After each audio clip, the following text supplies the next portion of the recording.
শুধুমাত্র super car customise করতেই lakh lakh dollar খরচ। ব্যক্তিগত দ্বীপ কেনা দামি একটা বাড়ি দেখলেই আপনার মাথা ঘুরে যাবে। এইগুলো বিশ্বের সবচেয়ে ধনী ইউটিউবারদের কিছু সব থেকে পাগলাটে করেছে উদাহরণ মাত্র।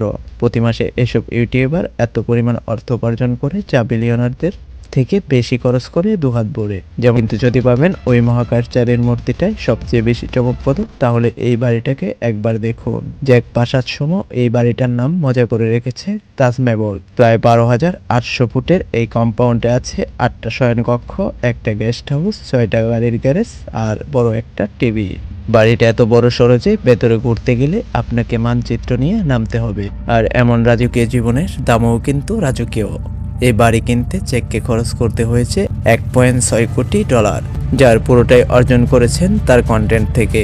পল পরিবারের আরেক সদস্য লুকান পল যেন আরো বড়সড় কাণ্ড ঘটিয়েছে। আমি আসলে প্রাগৈতিহাসিক ডাইনোসরের কথা বলছি।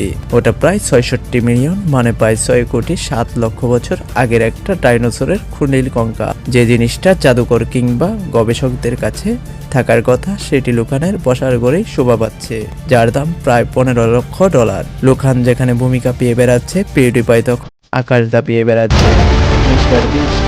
মিস্টার বিস্টের মতো টাকার খেলায় কেউই দক্ষ না। তার ইউটিউব ভিডিওর শিরোনাম এক নজরে দেখলেই বোঝা যায় যে এই লোকটা কোনো কিছুই হালকাভাবে নেন না। জিমি নিজেই বলেছেন তার প্রত্যেকটা ভিডিও বানাতে একটা সিনেমার নির্মাণের মতো খরচ হয়। বলতে গেলে তার প্রতি ভিডিওর বাজেটে অন্তত 25 লাখ ডলার থাকে। তবে তিনি শুধু কাজই করেন না, বিলাসিতাও করেন। অবসরের জন্য 5 লাখ ডলার খরচ করে বিলাসবহুল বিমানের টিকিটে উঠে 2.5 লাখ ডলার খরচ করে দামি রিসোর্টে সময় কাটান।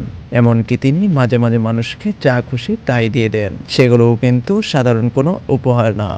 প্রাইভেট জেট, ব্যক্তিগত দ্বীপ, এমনকি গৃহহীনদের জন্য শখানেক বাড়ি বানিয়ে দেওয়াই রয়েছে এই তালিকায়। তবে নিজের জন্যও তো কিছু না কিছু করতে হয়। জিমির ক্ষেত্রে সেটা হলো তার 3টা বিশাল স্টুডিওর সাম্রাজ্য। হ্যাঁ, মিস্টার বিস্টের তিনটা মেগা স্টুডিও রয়েছে, যেখানে রয়েছে নানা এলোমেলো জিনিসপত্র, টাকার স্তূপ এবং অসংখ্য কুকুর। এই পুরো সেটআপ বানাতে জিমির খরচ হয়েছে প্রায় 40 লাখ ডলার। এই পর্যায়ে এসে মনে হয় তিনি সাধারণ কারোর সাথে প্রতিযোগিতা করছেন না, বরং সরাসরি নেটফ্লিক্সের সাথেই টক্কর দিচ্ছেন।